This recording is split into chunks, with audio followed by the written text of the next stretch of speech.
아직 희망이 있습니다 라는 제목으로 말씀을 드려오고 있습니다. 첫째 날 저녁 시간에는 우리가 오늘 여기 있게 된 것은 전적인 하나님의 은혜라고 하는 부르심의 은총이라는 말씀을 드리면서 그 은혜 때문에, 그 사랑 때문에 우리는 희망을 가질 수 있다는 말씀을 드렸습니다. 새벽 시간에는, 둘째 날 새벽 시간에는 우리를 향한, 이렇게 부르심에 응답한 하나님의 백성들을 향해 하나님이 갖고 계시는 기대와 뜻은 무엇일까? 그것은 기뻐하며 기도하며 감사하는 삶이라는 말씀을 드렸습니다.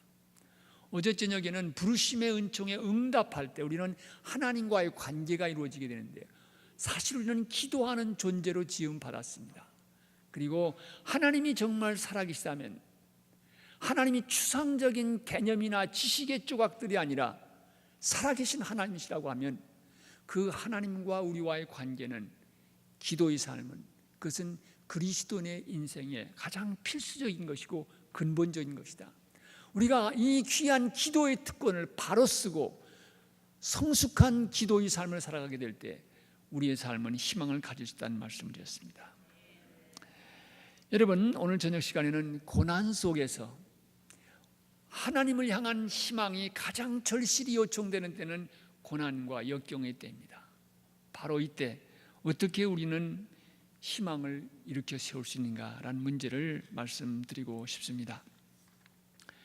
오늘 우리 함께 봉독한 말씀은 예수님께서 그 행하신 자연 이적 가운데 하나입니다.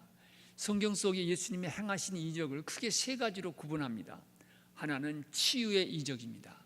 병자를 고치시고 한센병 환자를 고치신 것, 또 날 때부터 소경된 사람을 고치신 것, 귀신 들린 자를 고치신 것, 다 치유의 이적이라고 볼 수가 있습니다. 두 번째 이적은 죽은 사람을 살리신 것입니다. 복음서 가운데 세 군데 죽은 사람을 살리신 이야기가 나옵니다. 나인성 과부의 외아들, 그 다음에 나사로를 살리시고, 그 다음에 야이로의 딸, 회당장 야이로 딸을 살리신 이야기가 나옵니다. 그 다음에 세 번째 기적은 자연이적입니다. 물을 포도주로 만드셨다든지, 물 위를 걸으셨다든지, 오늘과 같이 풍랑을 잔잔케 하셨다든지, 이런 것들은 자연이적이라 이렇게 말합니다. 이 자연이적 가운데 하나인데, 우리가 잘 아는 것처럼 이 예수님께서 갈릴리 바다를 건너가시다가 갑자기 풍랑이 일게 됐습니다. 주님께서 깨어 일어나셔서 풍랑을 잔잔케 하셨다는 얘기입니다. 근데 여러분이 이 말씀을 읽으면서 예수님이 낮잠을 주무셨다는 게 아주 위로가 됩니다. 예? 예수님도 피곤하셨구나. 예수님은 워낙 완벽하시고 거룩한 분이셔서 낮잠도 필요 없고 피곤함도 없으신 분 같은데, 그렇지 않습니다. 주님도 피곤하셔서 주무셨다는 데서 아주 주님을 가까이서 느낄 수가 있습니다. 주님도 고단하셔서 배를 타고 가시면서 주무셨구나. 근데 여러분, 이 말씀을 묵상하면서 먼저 드리고 싶은 말씀이 있습니다. 어쩌면 산다고 하는 것은 고난과 함께 걸어가는 여정이라고도 말씀드릴 수 있습니다. 우리의 인생을 살아가다 보면요, 작든지 크든지 혹은 심각하든지 가볍든지 간에 많은 문제와 어려움을 헤쳐가는 인생인 것을 보게 됩니다. 어쩌면 우리가 산다고 하는 것은 이 밀려오는 풍랑과의 싸움이라고도 말씀드릴 수 있습니다. 여러분, 우리가 인생을 살아가면서 당하는 고난과 역경, 실패와 좌절, 이런 어려운 문제들은 하나님을 믿어도 당할 수가 있습니다. 어떤 분들은 예수 믿으면 만사형통하고 고난도 안 당하고 다 피할 것 같은데, 그럴 수도 있지요. 하나님의 은혜로 그럴 수도 있습니다. 그러나 꼭 그렇지 않기도 합니다. 예수 잘 믿어도 고난 당할 수가 있습니다. 주님 앞에 충성해도 암이 찾아올 수 있습니다. 주님 앞에 그렇게 헌신하며 기도하는데도 자녀들이 계속 이야기거리를 만들어내는 아픔을 경험할 때도 있습니다. 고난과 풍랑이 우리 가운데 밀려온다고 하는 것입니다. 건강에 문제가 찾아올 수도 있고요, 가정이 예기치 않았던 풍랑에 휩싸일 수도 있습니다. 사업에 어려움이 다가올 수 있습니다. 사랑하는 우리 10대 소년, 우리 자녀들이 문제와 아픔을 가져올 수도 있습니다. 여러분이 이 말씀을 보시기 바랍니다. 예수님을 모신 배도 풍랑을 만났습니다. 풍랑이 하나님의 아들 예수님이 저기서 주무시니까 비켜가야 되겠다 그렇게 된 게 아닙니다. 예수님을 모시고 가는 배도 풍랑을 만났다고 하는 것입니다. 우리의 인생이 예수님을 모시고 살아가도 풍랑을 만날 수가 있다고 하는 얘기입니다. 교회도 마찬가지입니다. 그리스도의 몸된 교회인데도 고난과 역경의 바람을 만날 수가 있습니다. 이것이 우리의 삶의 현실입니다. 고난을 당할 때 많은 경우 사람들이 얘기합니다. 하나님, 왜 나에게 이런 고통을 주신 것입니까? 영어로 말하면 Why me? 얘기합니다. 하나님께서 Why me? 하는 사람에게 대답하시는데 아주 간단한 대답을 하셨다는 것입니다. Why not you? 말씀하셨는데 그 말의 의미는 너는 고난받으면 안 된다는 법이라도 있냐? 그 말씀이에요. 또 사실은요, 고난당할 때 왜 나에게만 이런 어려움을 주시는 겁니까? 라고 하는 고백은 사실은 공평하지 않다라고 말하는 사람이 있습니다. 왜냐하면 여러분 모든 일이 잘되고 형통하고 성공하는 인생을 살아갈 때 Why me? 하나님 왜 나에게 이런 복을 내리시는 겁니까? 그렇게 말하는 사람은 아무도 없습니다. 잘 될 때는 다 그거는 내 덕인 것 같고요, 잘 될 때는 다 이게 하나님 필요 없는 것 같이 느끼기도 합니다. 그런데 문제가 안 되면 하나님 블레임하는 거예요. Why me? 그러니까 이건 공평하지 않다는 거죠. 잘 될 때도 주님 왜 나에게 이런 복을 내리시는 겁니까? 견딜 수가 없습니다. 이렇게 말하는 사람이라면 안 될 때 Why me? 할 수도 있겠습니다만은 잘 될 때는 그런 얘기하는 사람이 별로 없습니다. 그러니까 이거는 공평하지 않다 이렇게 얘기도 합니다. 그런데 여러분, 이런 고통을 우리가 살다가 보면 비가 악인과 선인에게 골고루 내리는 것처럼, 비가 오면 너는 예수 믿기 때문에 비 안 맞는다 그런 법이 없잖아요. 예수 믿는 사람도 비 맞잖아요. 마찬가지로 고난이 찾아올 때는 우리도 어려움과 역경을 만날 수가 있습니다. 이어서 말씀드리고 싶은 것은요, 이렇게 인생을 살다가 보면 예기치 않게 부딪히는 고난과 풍랑이 밀려오는데 그 해답이 어디에 있습니까? 길이 어디 있습니까? 희망이 어디 있습니까? 오늘 본 말씀이 분명히 증거해 주는 것은 풍랑 만난 배의 해답은 우리 주님 예수 그리스도셨습니다. 예수 그리스도가 해답입니다. 여러분, 이 배 탄 예수님의 제자들은요, 갈릴리 바다에서 산전수전 다 겪은 어부들도 있습니다. 수없는 풍랑을 만났던 사람들입니다. 그런데도 불구하고 그들은 밀려오는 풍랑을 어떻게 할 도리가 없었습니다. 그래서 주무시는 예수님을 깨운 것입니다. 우리가 죽게 되었습니다. 주님께서 일어나셔서 그 풍랑 속에 간섭하실 때, 그 풍랑을 향하여 말씀하실 때 바로 바다가 잔잔해진 것을 보게 됩니다.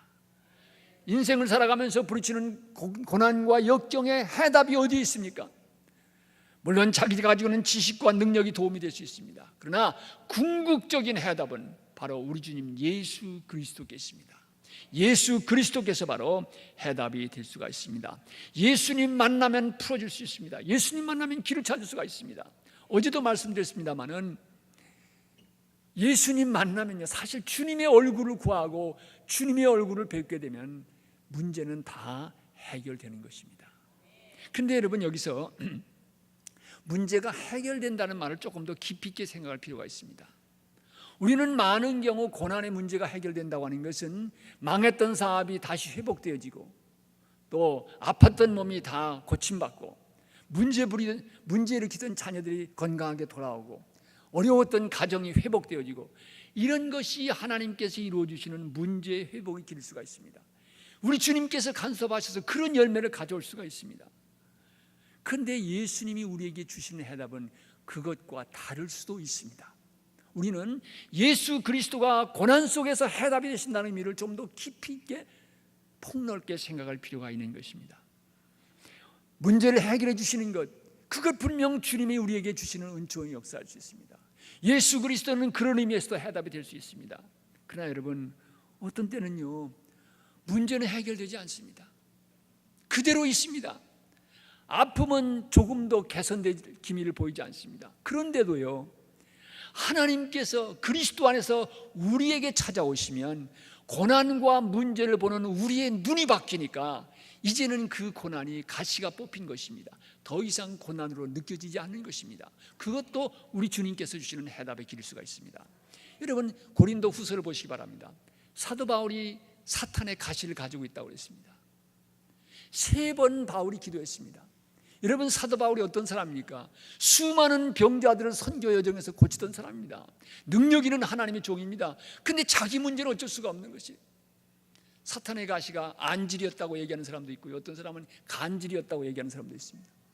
그런데 3번 기도했는데 하나님의 기도의 응답이 무엇이었습니까? 바울이 고침받았습니까? 아닙니다. 그 가시는 그대로 있습니다. 그런데 주님께서 하신 말씀이 뭡니까?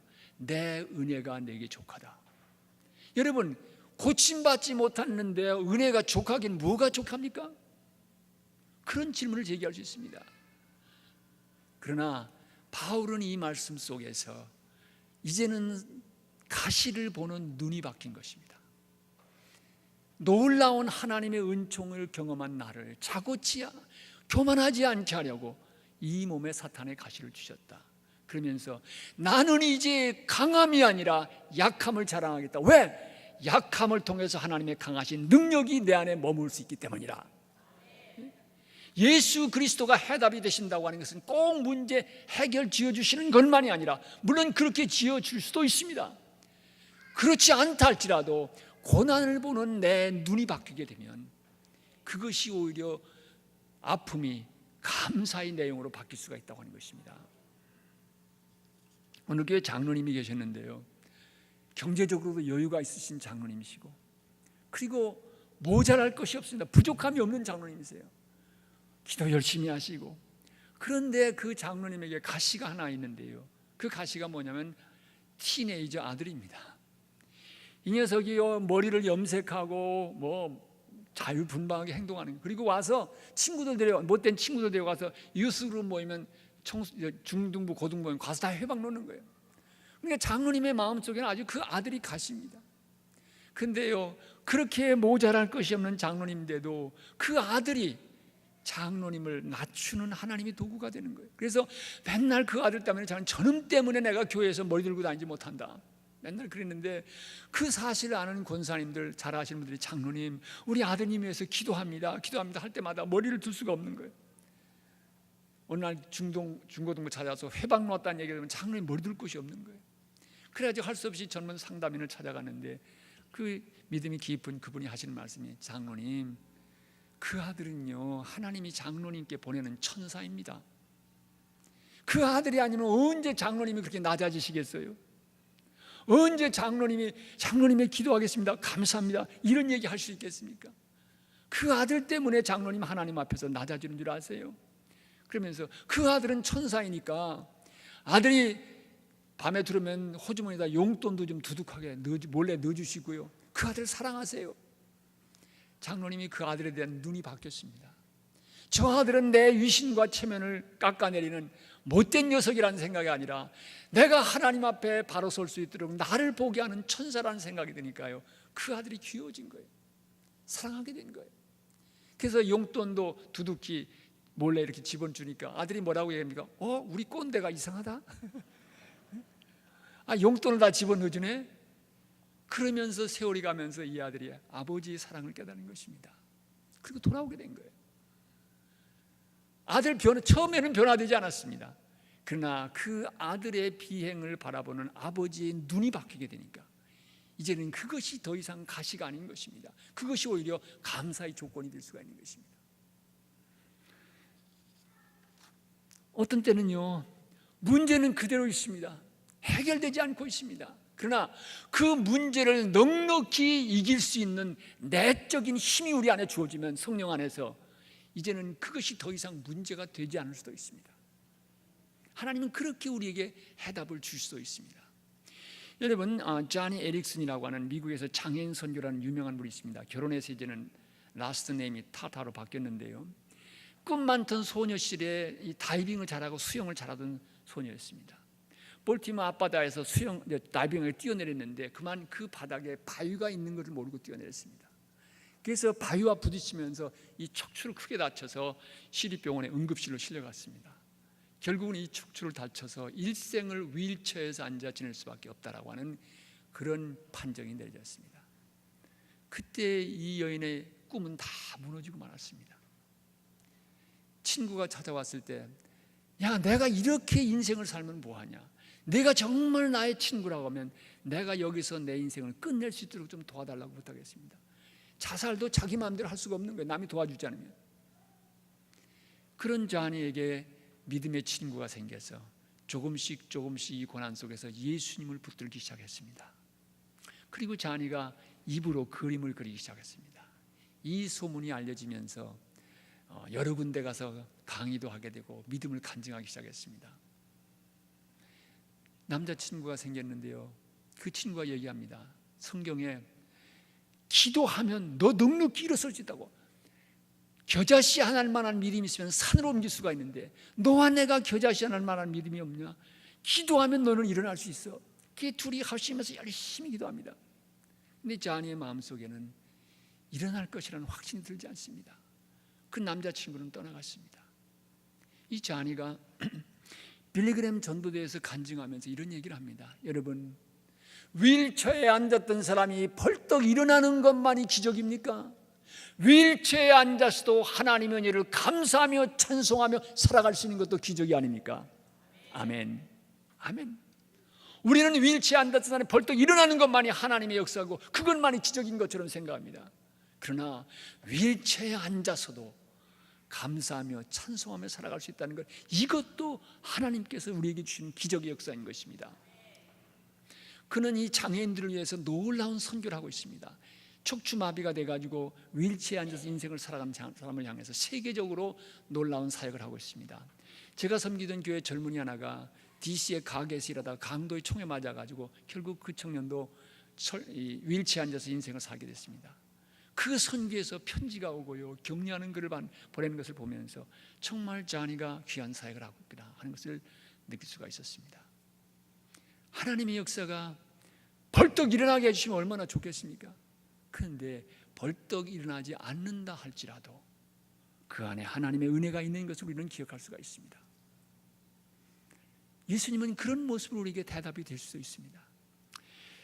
저에게 나오시던 유명한 그 병리학자 한 분이 계셨습니다. 이규택 박사님이라는 분이신데요, 이분이 뉴욕 올바니 대학에서 병리학, 특별히 동맥경화증 연구로 널리 알려주셨던 분을 알고 있습니다. 이분이 동경대학, 북경대학, 모스크바 대학에 가서 강의도 하시고요, 그분의 연구 이론이 미국 의과대학 교과서에 실리기도 했다는 분입니다. 근데 뉴욕 올바니라고 하는 뉴욕 북쪽 지역에 계실 때요, 이분이 참 성격이 좋으신 분이세요. 그리고 말도 잘 타시고요, 골프 물론 잘 하시고요. 그래서 그 올바니 이제 교회에서 교인들이 뭐라고 얘기냐면, 이 박사님은 한 가지만 더 보태면 더 이상 바랄 게 없는 분이라고. 그게 뭐냐면은 조금 교회만 열심히 나와주시면 더 이상 바랄 것이 없는 분이라는 말씀하셨습니다. 그러면 이 박사님이 종종 하시는 말, 내가 그래도 부활절하고 추수감사절하고 성탄절에 나가잖아. 그런 말씀하셨습니다. 근데 이분이 은퇴하시고 이제 은퇴하시고 아들이 살고 있는 그 와싱턴으로 이사해 오셨습니다. 그리고 부산에 있는 고신대학의 대학원장직을 맡아서 이분이 후학들을 가르치기 시작하셨습니다. 여름방학 때 한 번은 돌아오셔서 우리 친구 의사선생님과 골프를 하시는데 갑자기 배에 통증을 느끼셨습니다. 그래서 병원에 가서 보니까 간에 이상이 있습니다. 정밀 진단해 보니까 간암이 이미 진행이 되어서 더 이상 어쩔 수 없는 상태까지 이르신 것입니다. 신방을 가면요, 그때부터 이 박사님이 심각하게 듣기 시작하셨습니다. 추수감사절 날 조지 워싱턴 대학 병원에 입원하신 그날 오후에 저희 교회를 대표하는 임원회장 장로님과 함께 병상에서 세례를 받으셨습니다. 내가 예수 그리스도를 주님으로 믿고 고백합니다. 그리고 세례를 받으셨습니다. 이 박사님이 돌아가시기 한 하루 이틀 전입니다. 병원으로 찾아가 뵀습니다. 간암의 마지막 말기가 되니까요, 이제는 통증을 관리하는 것 외에는 할 길이 없습니다. 그래서 진통제를 맞으시면서 깨었다 주무시다 그랬는데요, 가서 박사님 손을 붙잡고 성경을 읽고 간절히 기도했습니다. 박사님이 눈을 뜨시더니, 조 목사님 다시 한번 해주세요. 그래서 제가 진통제 때문에 잠깐 잠이 드셨나 보다. 그래서 다시 성경 말씀을 읽고 간절히 같이 손을 붙잡고 기도했습니다. 눈을 뜨신 박사님이 하시는 말씀이, 목사님 제가 참 행복합니다 그러시더라고요. 가족들이 그 얘기를 듣고 깜짝 놀랐습니다. 저 양반이 마음에 없는 말 할 양반이 아닌데 진짜 행복하지 않으면 저 말 할 사람이 아니라는 거예요. 간암이 낫지 않았습니다. 여러분, 간암으로 그것이 마지막 남기신 말씀이었습니다. 그리고 하루인가 이틀 있다 돌아가셨습니다. 그 순간이 행복한 순간입니까? 간암으로 인생의 종점에 와 있는 순간인데, 그런데 그 고통 속에서 그 고통을 뛰어넘는 하나님의 평안이 임하니까 목사님, 제가 참 행복합니다, 이 말씀을 남기고 돌아가셨습니다. 여러분, 이 마지막 말씀이 유가족들에게 얼마나 큰 위로가 됐는지 모릅니다. 만약 돌아가신 분이요, 이렇게 신음하시다가 돌아가셨더라면 그 양반 마지막까지 아프다가 돌아가셨으니 그럴 텐데, 마지막 남기신 말씀이 내가 행복합니다 그러고 돌아가셨으니 얼마나 귀합니까? 제가 그때 깨달은 게 있습니다. 야, 죽기 전에 마지막 남기는 말은 그래도 멋있는 말을 해야 되겠다. 물론 그게 마음대로 안 되지요. 우리 요한 웨슬리 선생님처럼 The best of all, God is with us. 가장 좋은 것은 하나님이 우리와 함께 하십니다. 그리고 떠나신 거예요. 상황이 변화된 건 없습니다. 그렇지만 그 고통을 이길 수 있는 힘이 주어지니까 이제는 그 고통이 바로 하나님의 사랑과 은혜에 삼킨 바 되어진 것입니다. 주님은 이렇게 우리에게 해답이 될 수 있습니다. 또 어떤 때는요, 하나님께서 우리에게 하나님의 영원 나라로 부르는 부르심을 허락할 수 있습니다. 여러분, 살면 하나님의 은혜고 죽으면 하나님의 은혜가 아닙니까? 그렇지 않습니다. 그리스도에게는 사나 죽으나 하나님 안에 있는 것입니다. 그렇기 때문에 어떤 때는 죽음이 우리를 고통 속에서 풀어주시는 하나님의 자비의 손길일 수도 있습니다. 우리는 많은 경우 고쳤던, 병들었던 사람이 나아가지고 새 삶을 찾는 그것만이 하나님의 은혜로 생각하는데요, 그분도 언젠가는 다시 죽게 되어 있습니다. 문제는 단순히 연장한다는 것뿐입니다. 여러분, 요즘 오래 살다가 보니까요, 오래 사는 것만이 축복입니까? 어떤 때는, 그래서 저는 저희 집사람과 기도하기 시작했습니다. 하나님, 의식 반짝반짝할 때요, 감사하다가 갈 수 있게 해주세요. 하나님이 우리를 죽음의 세계로 부르시는 것도 해답의 길일 수 있습니다. 해결의 길일 수가 있습니다. 이 준비를 하는 게 필요합니다.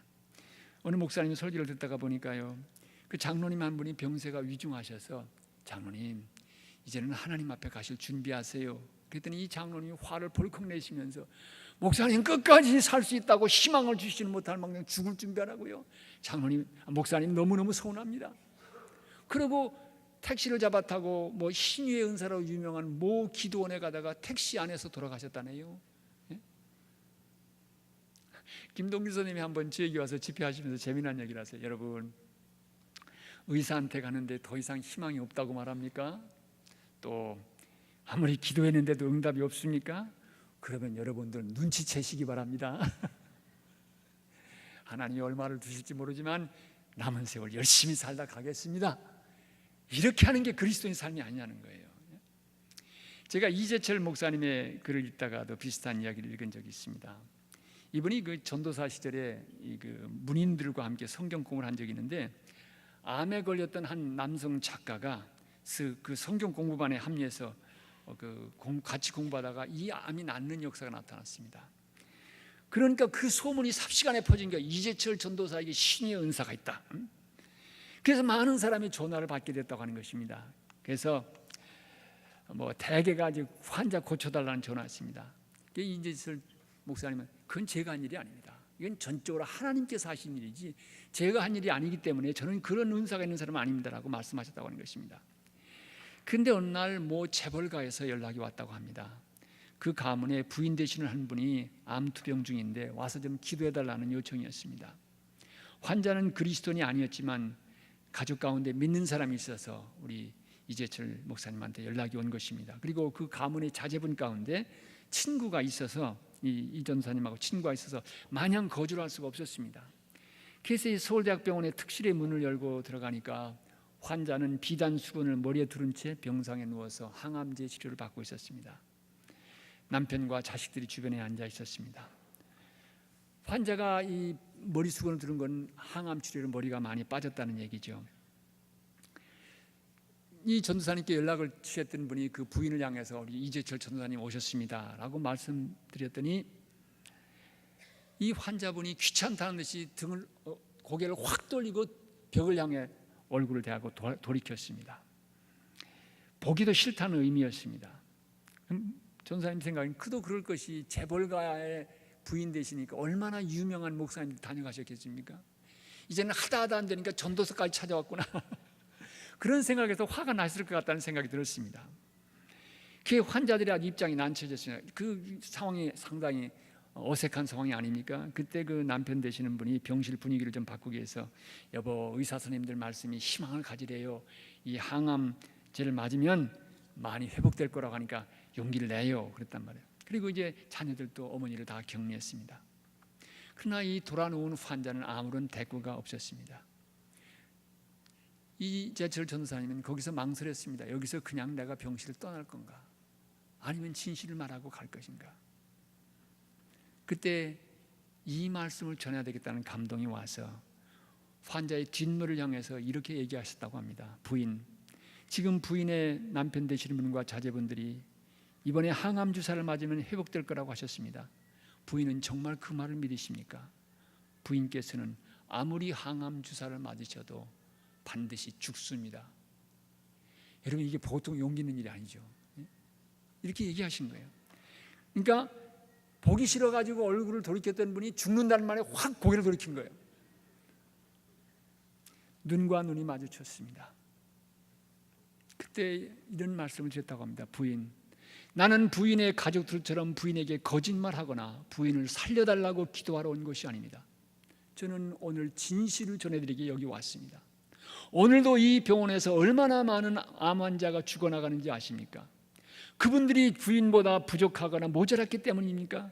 그렇지 않습니다. 죽음이 우리를 부르면 그 누구도 피할 수 없습니다. 그래서 아무리 항암 주사를 맞는다 해도 죽음이 찾아오면 피할 수 없다는 의미에서 죽는다는 말씀드린 것입니다. 이 부인이 전도사님의 눈을 뚫어지게 쳐다봤습니다. 그때 그 분이 전도사님 향해서 그럼 나는 어떻게 해야 합니까? 모든 사람은 다 죽지만 그러나 죽어도 죽지 않는 길이 있습니다. 그 길을 가시기 바랍니다. 그 길이 무엇입니까? 예수 그리스도의 복음을 전했습니다. 부인은 눈물을 흘리면서 예수님을 영접했고 자신의 삶을 하나님 앞에 맡기는 기도를 드렸습니다. 이 부인은 다음날 병원을 퇴원했습니다. 병실에 누워서 항암제를 맞으며 고통 속에서 의미 없이 죽어가기에는 남은 시간이 너무도 소중하다는 것을 깨달았습니다.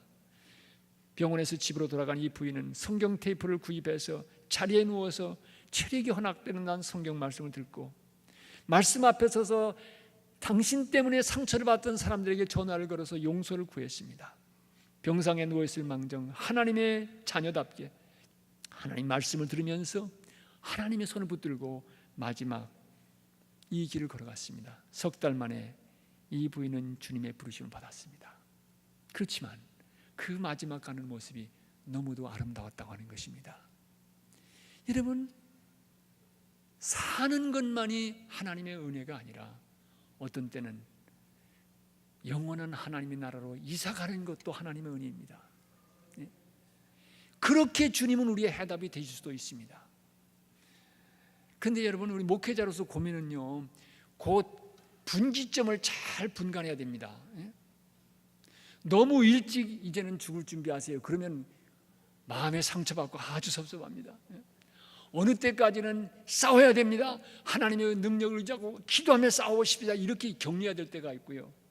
어느 단계가 지나면은 이제는 준비하시기 바랍니다. 우리에게는 희망이 있습니다. 그러면서 진실을 말하고 준비할 수 있도록 도와드려야 됩니다. 만약 그 타이밍을 놓치면 나중에는 의식이 희미해져가지고 신앙을 다시 한번 정립할 기회도 없이 갈 수가 있습니다. 그 타이밍을, 시간을 잘 구분해야 되는데요, 이게 쉽지 않습니다. 지혜가 필요합니다. 그래서 저는 그런 말씀을 종종 드린 적이 있습니다. 여러분, 제가 내 주여 뜻대로 행하시옵소서 찬송가 549장 부르면 눈치채시기 바랍니다.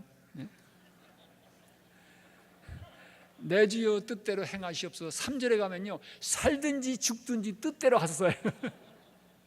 그 찬송 부르면 눈치채시고 주님 앞에 가는 걸 준비하시기 바랍니다. 그런 말씀을 드렸는데, 그 다음부터는 그 찬송을 함부로 못 부르겠어요. 예수 그리스도는 우리의 고난 속에서 이렇게 해답이 될 수가 있습니다.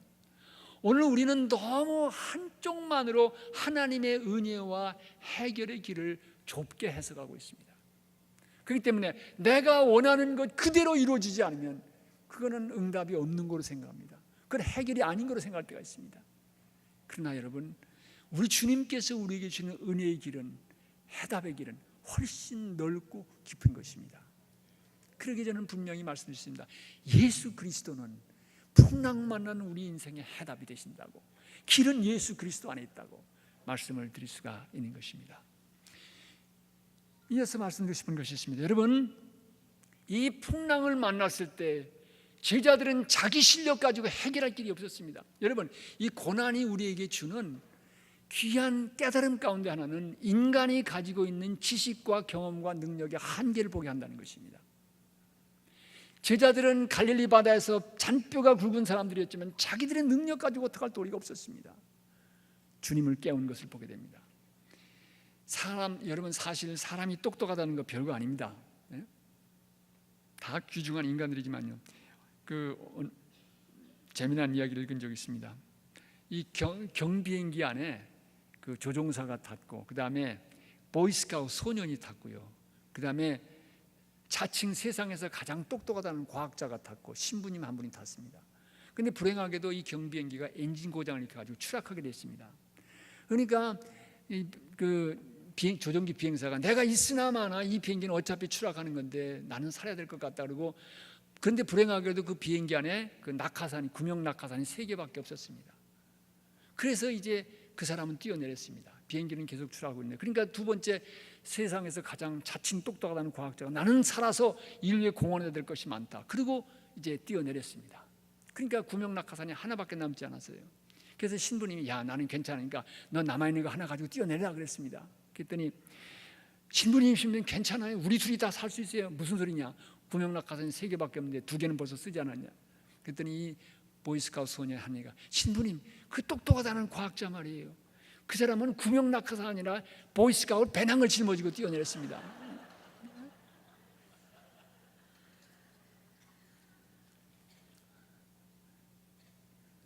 똑똑하다는 건 사실 별거 아닙니다. 근데요, 물론 그 사람은 이제 좀 그렇겠죠. 근데 우리가 이 고난이 우리에게 주는 유익이, 인생이 뭐냐, 내가 가지고 있는 게 뭐냐, 길이 어디에 있느냐, 나를 보게 하고 내 한계를 보게 하고 깨우쳐주는 이 효능이 고난 속에 담겨져 있는 것입니다. 나의 판단력, 나의 지식, 내 경험 보게 되는 것입니다. 여러분, 풍랑 만난 제자들을 향해서 주님께서 바람과 물결을 잔잔케 하신 다음에 하신 말씀이 있습니다. 너희 믿음이 어디 있느냐? 너희 믿음이 어디 있느냐? 이 말씀은 무슨 의미입니까? 고난과 풍랑과 역경을 만날 때, 그때는 바로 우리의 믿음을 깨울 때이고, 그때는 우리의 믿음을 고난 속에 적용할 때라고 하는 말씀입니다. 너희들이 믿는다고 하는데 이 풍랑 앞에서 두려워 떨며 죽게 됐다고 야단하는데 너희들 믿음이 어디 있냐? 여러분, 우리 인생에서 고난과 풍랑을 만날 때는 우리의 믿음을 깨울 때입니다. 우리의 믿음으로 이 고난과 풍랑을 헤쳐가야 될 때입니다. 믿음을 고난 속에 적용해야 될 때입니다. 이것이 주님께서 오늘 우리에게 주신 말씀인 것입니다. 믿음을 적용한다는 말을 조금 더 구체적으로 몇 가지 말씀을 드리겠습니다. 과연 고난과 역경 속에서 믿음을 적용한다는 말은 무슨 말인가? 물론 믿습니다고 기도하는 것 중요합니다. 그러나 믿음으로 이 고난을 보면서 주님을 바라본다는 것 조금 더 깊이 있게 생각해 볼 필요가 있습니다. 첫째로 말씀드리고 싶은 것은 오늘 우리가 살고 있는 믿음의 현실을 말씀 앞에서 하나님의 뜻이라고 하는 채널을 통해서 보는 것입니다. 디트리히 바나프라는 유명한 독일의 신학자는 예수 그리스도는 하나님과 우리 사이의 중보자가 되실 뿐만 아니라 우리와 세상 사이에도 중보자가 되신다고 했습니다. 그 말은 우리는 세상을 직접 바라보는 것이 아니라 예수 그리스도를 통해서 바라보는 사람들이라고 하는 것입니다. 여러분, 자녀가 그리스도 없이는 내 자녀지만요, 그리스도를 통해서 보게 되면 하나님께서 우리 가정에 보내주신 자녀라고 고백하게 됩니다. 재물이 그리스도 없이는 내 것이라고 생각하지만 그리스도를 통해서 재물을 바라보게 되면 이것은 하나님께서 내게 맡겨주신 것이라고 보게 되는 것입니다. 그리스도인은 역사와 삶을 보는 다른 관점을 가지고 살아가는 사람들입니다. 이것이 우리에게 열려야 되는, 이것이 믿음의 모습이라고 볼 수 있습니다. 여러분, 구약 성경을 읽어보시면요, 구약 성경의 예언자라는 사람은 어떤 사람들입니까? 남왕국 북왕국이 다 망했습니다. 당시의 역사가들은, 정세 분석가들은 그렇게 말할 것입니다. 아시아라고 하는 철기 문명을 쓰는 강대국이 세력을 확장하면서 결국 북왕국 이스라엘도 망했다. 바벨론이라고 하는 나라가 왕성하게 일어나면서 결국 그 영향력 안에서 남왕국 유다도 무너지고 말았다. 예언자들은 그렇게 보지 않았습니다. 우리가 하나님을 떠났기 때문에, 우상 숭배했기 때문에 하나님께서 우리를 바벨론의 손에 붙이셨다. 여러분, 역사를 보는 눈이 다른 거지요. 예언자들은 바로 이 안목을 가지고 역사를 보고 그 역사 속에 임하는 하나님의 뜻을 외친 사람들입니다. 여러분, 요한복음서에 보면요, 예수님께서 나사로가 죽은 다음에 그 나사로 가정을 찾아가셨습니다. 그런데 마리아와 마르다가 똑같은 말을 합니다. 예수님이 오신다니 가서, 주님, 우리 오빠가 오래 앓더니 그만 세상을 떠났습니다. 그렇게 얘기하지 않았습니다. 우리 주님이 여기 안 계셨기 때문에 우리 오빠가 죽었습니다. 주님이 여기 계셨더라면 우리 오빠가 살았을 것입니다. 오빠의 죽음을 주님과의 관계 속에서 해석한 것입니다. 그러기에 여러분의 사업에 어려움이 있습니까? 경제가 나빠졌고 모든 것이 이렇기 때문에 어쩔 수밖에 없다, 그렇게 우리는 판단할 수 있습니다. 수평적인 판단입니다. 그러나 우리 그리스도인들은 우리 주님이 여기 안 계셨기 때문에 오늘 이 어려움을 당하는 것은 아닌가, 믿음의 눈으로 현실을 보는 것이 필요하다고 하는 것입니다. 그것이 믿음을 현실 속에, 고난의 현실 속에 적용하는 첫 걸음이라고 하는 말씀을 드릴 수가 있습니다. 이어서 믿음을 적용한다고 하는 말은요, 아픔과 고통의 포로가 되지 않고 여전히 우리와 함께 하시는 하나님을 믿고 하나님의 사랑을 믿는 것이 중요합니다. 제자들이 밀려오는 풍랑을 바라볼 때는 두렵고 떨렸지만 주님을 바라볼 때는 희망이 있었습니다. 무엇을 바라보느냐가 중요합니다. 여러분, 우리가 많은 경우 어려움과 아픔을 당하는 그 고난과 아픔 때문에 그 아픔의 포로가 되어져서 그 어려운 상황 속에서도 함께 하시는 주님을 바라보지 못할 때가 많습니다. 그때일수록 주님을 바라보는 것이 필요합니다. 우리의 눈을 돌려서 주님을 바라보는 것, 이것이 믿음을 적용한다고 하는 중요한 의미인 것입니다. 두려워하면 예수 그리스도가 보이지 않을 수도 있습니다. 성경에 보면요, 두려워하지 말라는 말씀이 반복해서 나옵니다. 두려워하지 말아라, 두려워하지 말아라. 어느 목사님은 그걸 다 세어보니까요 366번이 나와 있더래요. 그래서 그러면서 1년 내내 하나님께서 함께 하신다는 말씀이다, 그렇게 외쳤는데, 그러면 365지 어떻게 366이냐? 4년에 한 번 오는 윤년도 같이 하신다네요. 그러니까 하나님은 언제나 우리와 함께 하신다. 여러분, 전능하신 하나님이 하실 수 없는 게 있습니다. 하실 수 없는, 저 목사가 이상한 얘기한다 생각할지 모르겠지만요, 전능하신 하나님이 하실 수 없는 게 있는데 그것은 우리를 사랑 안 하실 수가 없습니다. 왜 그렇습니까? 하나님은 사랑이시기 때문입니다. 하나님이 사랑의 성품을 가지신 정도가 아니라 하나님은 그 본질이 사랑이시기 때문에 사랑 안 하실 수가 없는 분입니다. 그러기에 고난 속에서 어려움이 다가올 때 우리는 하나님 정말 나를 사랑하시는 겁니까? 하나님이 사랑하신다면 왜 이런 고난이 다가와야 됩니까? 라고 하나님의 사랑에 대해서 물음표를 붙일 때가 많습니다. 그런데 여러분, 어려우셔도 힘드셔도 이 하나님의 사랑에 대한 믿음을 붙드시기 바랍니다. 조금 이따 말씀드리겠습니다만 제 자신이 경험해서도 그것을 절실히 경험한 적이 있습니다. 하나님의 사랑을 붙들면요, 하나님이 여전히 고통 속에서 나를 사랑하신다면 나를 영원히 고통 속에 두시지 않을 텐데 길이 있을 것이다. 하나님의 사랑을 믿을 때 희망이 생깁니다. 희망이 생기면 오늘을 견딜 수 있는 힘이 있게 됩니다. 희망이 있는 사람은 오늘의 고통을 이길 수가 있습니다. 견딜 수가 있습니다. 희망이 없는 사람이 문제인 것입니다. 그 희망의 근거는 내 능력, 내 지식 혹은 운명이 아니라 우리는 하나님의 사랑입니다. 첫날 말씀드린 그 놀라운 하나님의 사랑입니다. 그래서 성경은 분명히 얘기하기를 두려워하지 말라, 두려워하지 말라고만 말씀하시는 것이 아니라 왜 두려워하지 말아야 되는가? 내가 너와 함께하느니라. 그러기 때문에 여러분 이것이 복음인 것입니다. 그런데 여러분, 하나님이 우리와 함께 하신다는 것이 반갑고 감사한 거지만요, 어떤 때는 그게 두려운 것입니다. 왜냐면요, 하나님이 내 속마음까지 다 아신다고 생각해 보세요. 내 마음속에 은밀한 생각까지도 다 아신다고 생각해 보세요. 이게 두려운 마음이 안 들 수가 없습니다. 그런데 복음은 어디에 있습니까? 이렇게 은밀하게 건강하지 못한 생각하는 나인데도 불구하고, 이걸 아시는데도 불구하고 하나님이 우리를 포기하시지 않는다는 것입니다. 하나님이 우리를 사랑하신다는 것입니다. 이것이 복음입니다. 여기에 우리는 희망을 가질 수가 있는 것입니다. 그래서 하나님이 우리를 사랑하신다고 하는 이 믿음을 붙들 때 우리는 역경 속에서도 희망을 찾을 수가 있습니다. 저희 장모님께서 암으로 돌아가셨습니다. 암 수술을 받으신 후에 이제 한 5년 동안 괜찮으셨는데 그 암세포가 이 뼈와 뇌로 전이가 돼가지고 결국은 세상을 떠나셨습니다.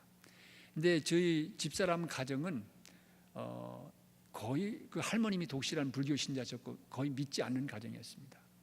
근데 집사람이 기독교 개통학교를 다니면서 거기서 세례받고 하나님의 부르심을 느끼고 그 가정에, 그 가문에, 장씨 가문의 첫 번째 그리스도인이 됐습니다.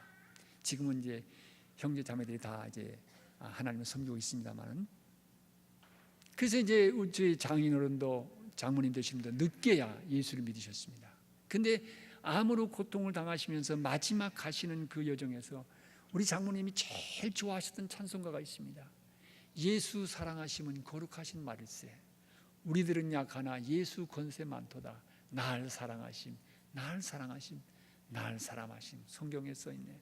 그래서 나가시던 교회 목사님이요, 아예 그 찬송을 모아놓은 CD를 만들어 드렸어요. 어떤 거는 관현악단이 연주한 거, 어떤 어린이 합창단이 부른 거, 어떤 건 장년 성가대가 부른 거, 어떤 건 바이올린 독주한 거, 어떤 건 피아노인 거, 그걸 다 모아가지고 예수 사랑하시면 전집을 만들어 드렸어요. 그래서 그것을 듣다가 돌아가셨습니다. 장례식을 거행하면서 사위인 저보고 이제 설교를 하라고 해서 그런 말씀을 드린 적이 있습니다. 그 홍정길 목사님이 그런 얘기를 하신 적이 있습니다. 송명희 시인, 뇌성마비로 제대로 앉지도 못하는 그 송명희 시인이 공평하신 하나님이라고 하는 찬송시를 썼습니다. 나 가진 재물 없어도, 이렇게 시작되는 거죠. 근데 홍정길 목사님 그런 말씀하셨습니다. 돈 많은 사람이, 건강한 사람이 하나님이 공평하시다는 믿어지지 않을지 모르지만 송명희 시인이 그런 뇌성마비에도 불구하고 하나님이 공평하시다고 말한 거 보면 하나님은 진짜 공평하다 하시다. 제가 그 말을 인용하면서 건강한 사람이 하나님께서 나를 사랑하신다고 생각하면 믿기 어려울지 모르지만 암의 마지막 고통 속에서 삶의 마지막 순간을 살아가신 우리 장모님이 그 고통 속에서도 하나님이 나를 사랑하신다고 고백하셨다면 그 하나님은 정말 우리 장모님을 사랑하신 게 분명하다. 하나님의 사랑은 그런 것입니다.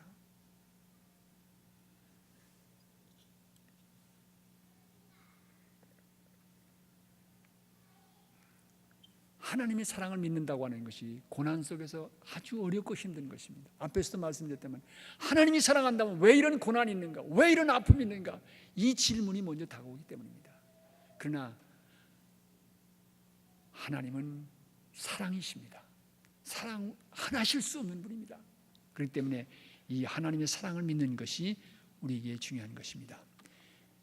세 번째로 말씀드리고 싶은 믿음을 적용한다고 하는 말은, 믿음을 우리가 적용할 때 문제의 해결이 어떤 방법으로 어느 때 임할지는 하나님께 맡기고 하루하루 우리에게 주어진 최선을 다해 살아가는 것이 중요합니다.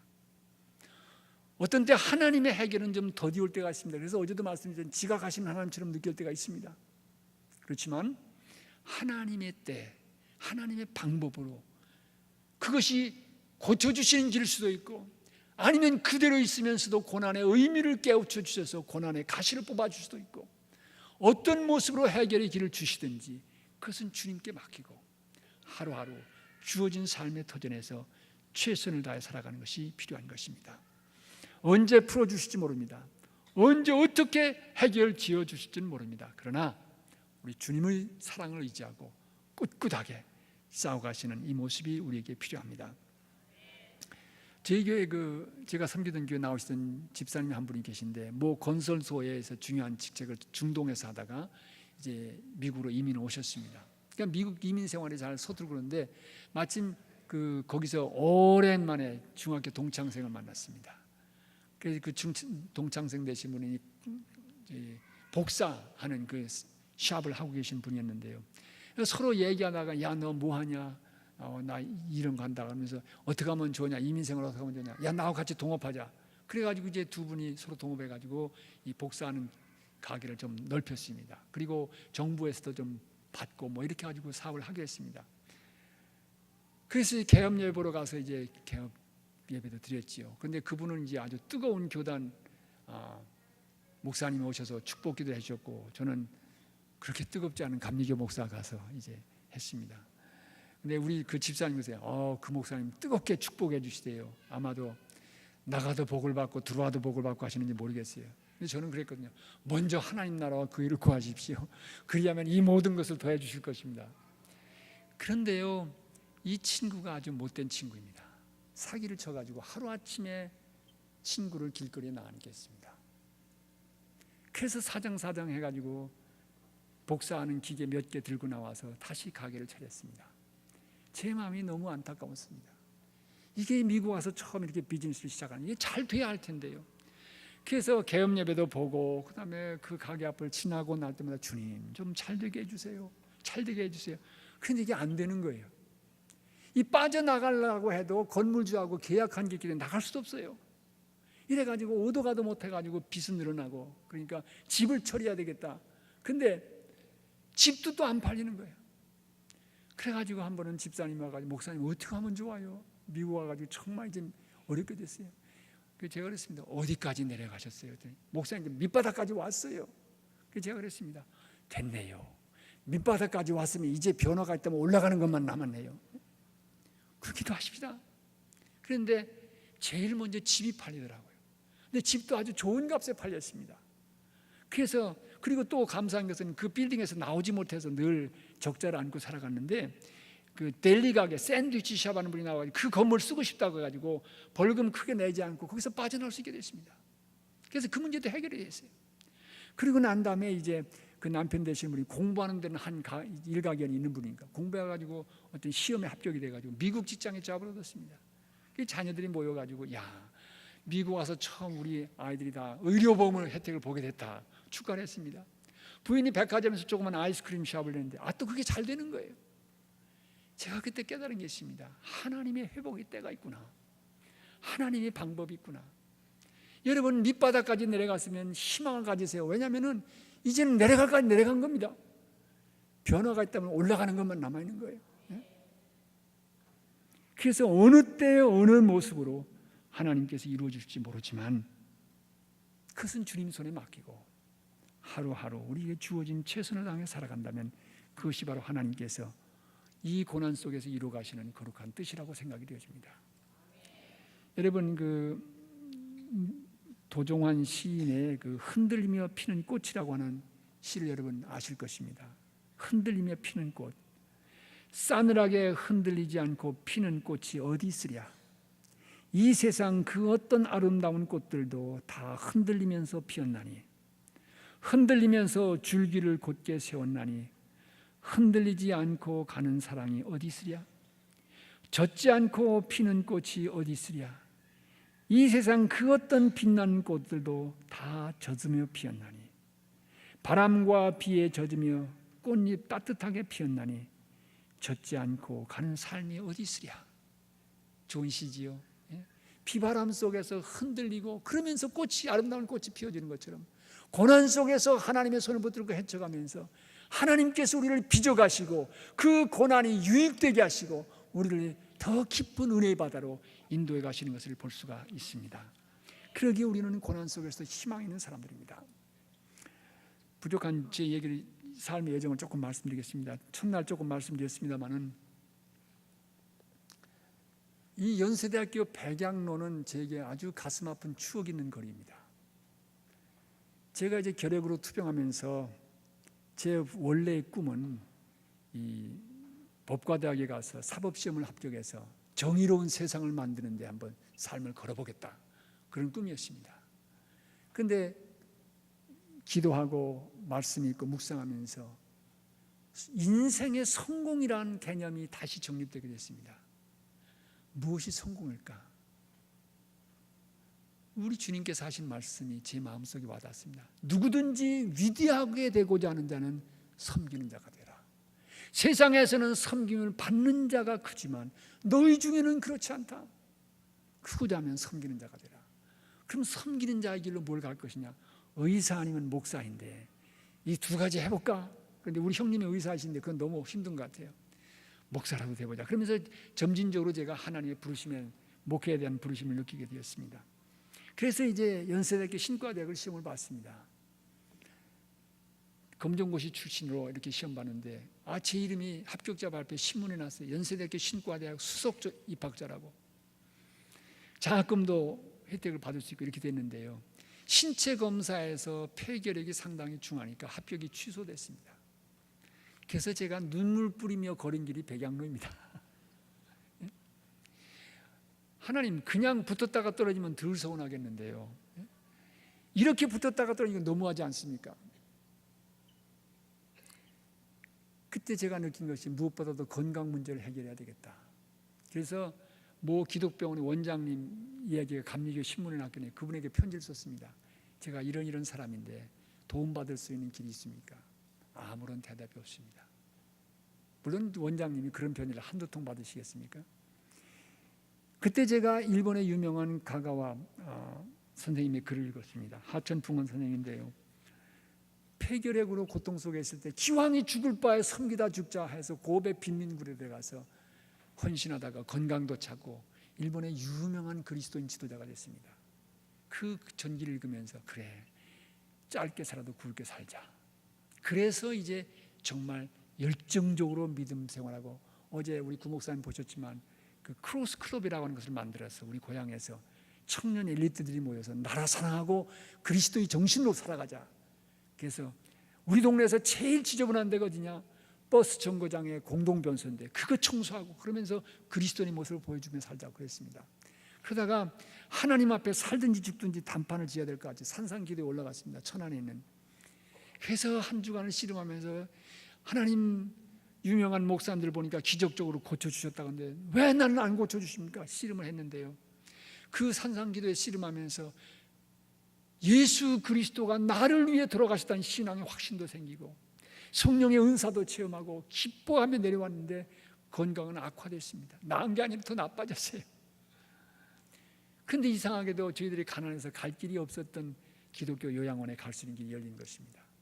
그래서 거기 가서 몇 달 있으면서 좀 치료를 받았는데 이 오른쪽 폐에 큰 구멍이 둘이 있어서 내과적인 치료만 가지고는 한계가 있으니까 수술을 받아야 된다고 합니다. 수술 받을 돈이 이 세브란스 병원을 제가 찾아왔습니다. 수술비 준비해 가지고 오라고 하더라고요. 수술비가 없어서 이제 안 되겠구나 생각했는데 그 저에게 영향을 줬던 고향교회 목사님 은퇴하셔서 그때 그 대신동에 계셨습니다. 그 목사님께 인사드려 갔더니 너 건강이 어떠냐? 그래서 이렇게 됐고 세브란스에 와서 얘기하는데 갈 길이 없습니다. 그랬더니 목사님 그래? 그 세브란스 병원은 원목실에 내 친구 목사가 있는데 내일 같이 찾아가 보자 그러시는 거예요. 그래서 찾아갔습니다. 찾아가서 이제 그 김영순 목사님이라는 분이신데요, 그분의 소개해 주면서 이 학생이 연세대학교 신과대학에 수석으로 합격했던 사람인데 이 결핵 때문에 고생하는데 좀 도와줘야 되지 않겠냐고.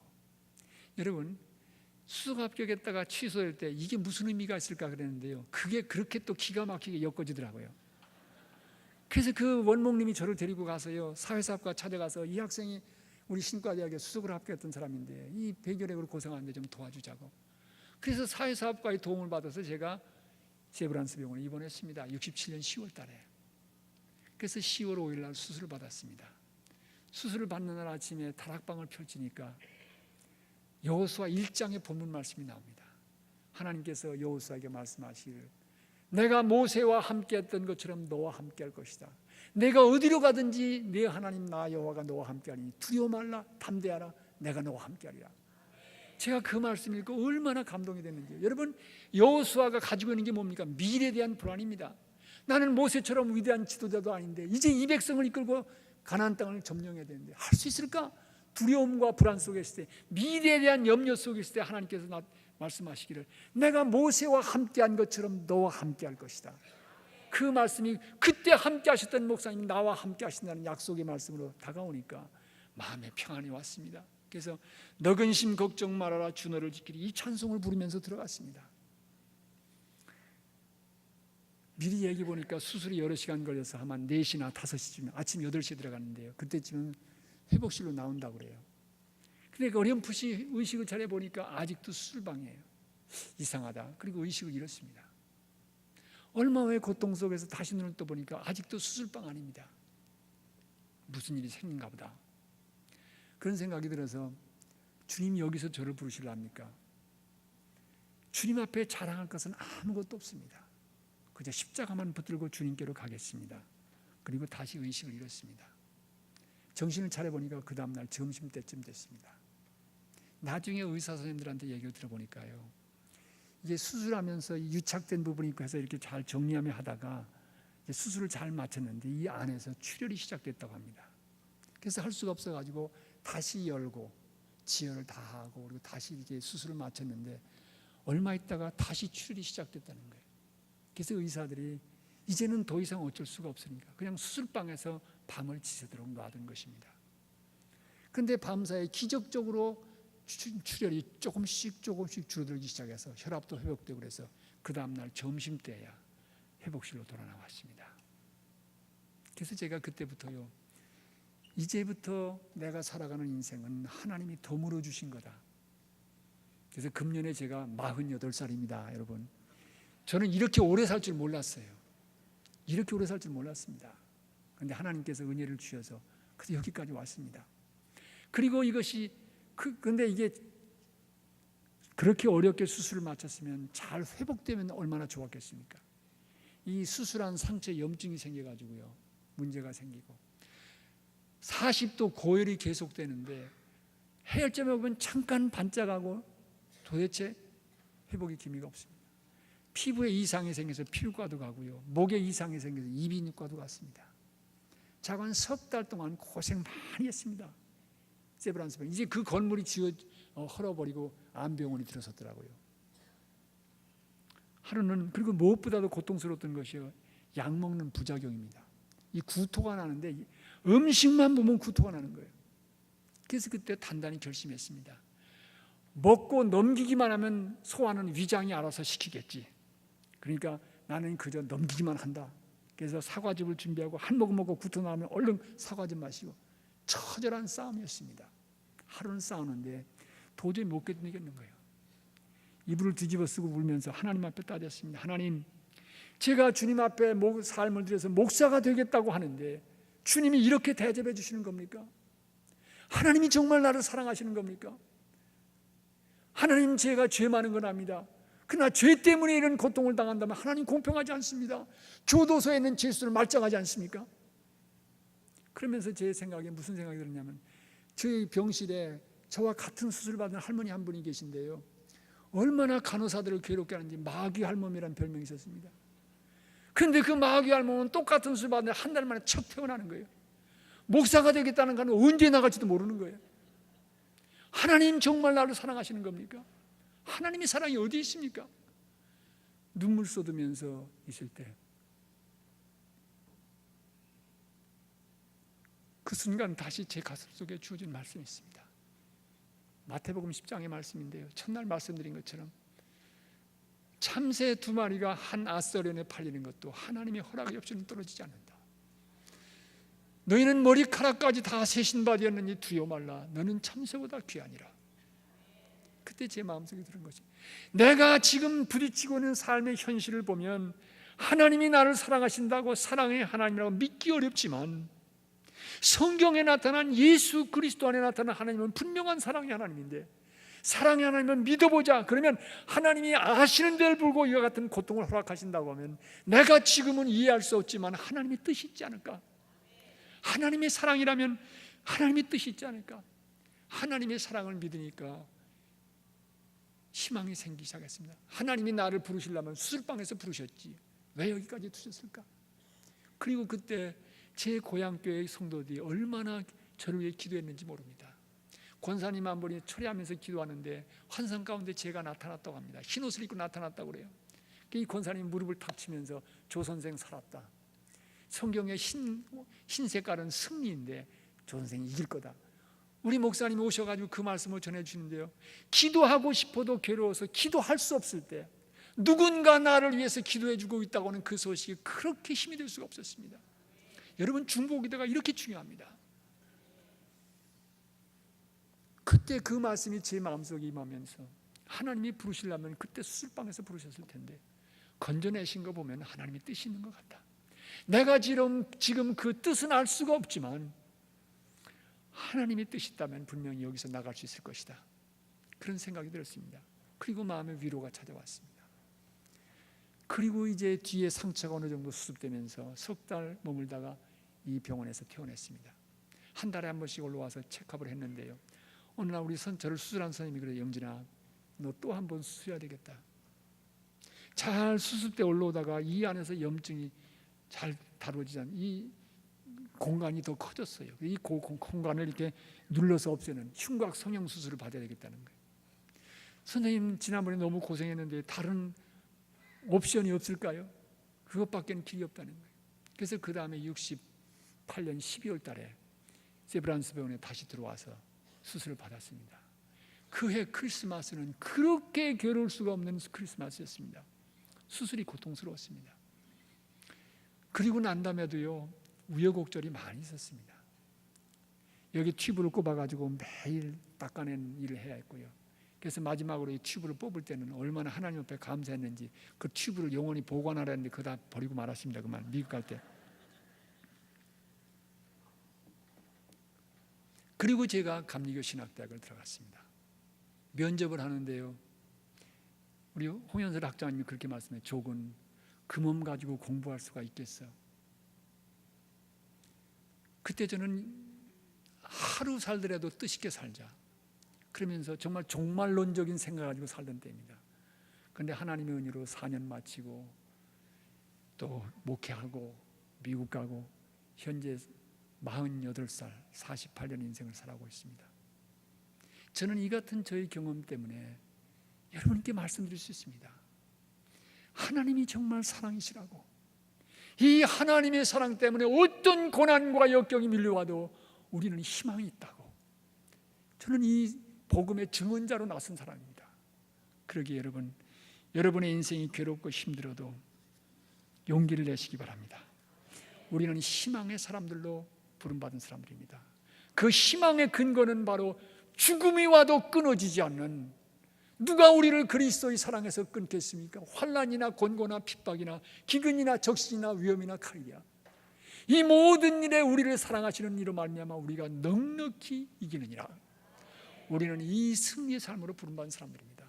이 주님의 사랑 때문에 우리는 희망이 있는 사람들입니다. 여러분, 그렇게 해서 간신히 회복돼 가지고 미국 갔는데요, 그래도 문제가 없었던 게 아닙니다. 또 12지장 궤양이 터져가지고요, 갑자기 앰뷸런스 타고 가가지고 위장 3분질 잘라내고 12장 잘라내고 또 꿰매는 수술을 했습니다. 또 간에 문제가 생겨가지고 어려움도 겪고 있습니다. 지금까지도 6개월에 한 번씩은 체크업을 하고 있습니다. 일생을 약함을 안고 살아왔지만 하나님께 너무너무 감사할 수밖에 없습니다. 나 같은 인생이 나되었다고 하는 것이 하나님의 은혜가 아닐 수가 없습니다. 여러분, 오늘 여러분이 살아가는 인생이 힘들고 어려우십니까? 고난과 역경의 풍랑을 헤쳐가고 계십니까? 두려워 마시기 바랍니다. 주님은 우리와 함께하고 계십니다. 그리고 그 주님 때문에 우리는 아직 희망이 있습니다. 그러기에 용기 있게 헤쳐가시기 바랍니다. 제가 좋아하는 시가 하나 있습니다. 사실 설교 제목도 여기서 땄습니다만은 프레드 바워라고 하는 사람이 시를 쓰는데 There still is hope, 아직 희망이 있다라고 하는 시입니다. 오르막길은 몹시 가파르고 길을 알려주는 표지판도 보이지 않을 때, 뒤돌아보는 것이 오히려 편안하고 앞을 내다보기가 두려워질 때, 태양은 숨어버리고 햇볕의 따사로움도 사라졌을 때, 두터운 구름 속에서 달이 빛을 잃고 있을 때, 성금요일과 같은 고통스러운 날이 우리에게 닥쳐서 모든 것이 사라진 것처럼 보일 때, 부활절은 꿈만 같아서 우리가 더 이상 앞으로 나아갈 수 없을 때, 하늘은 온통 구름으로 덮여있고 흰눈이 모든 산기슭을 덮었을 때, 모든 사람이 다 배신했을 때일지라도 There still is hope. 아직 희망이 있다. 아멘. 아멘. 우리 기도하십시다.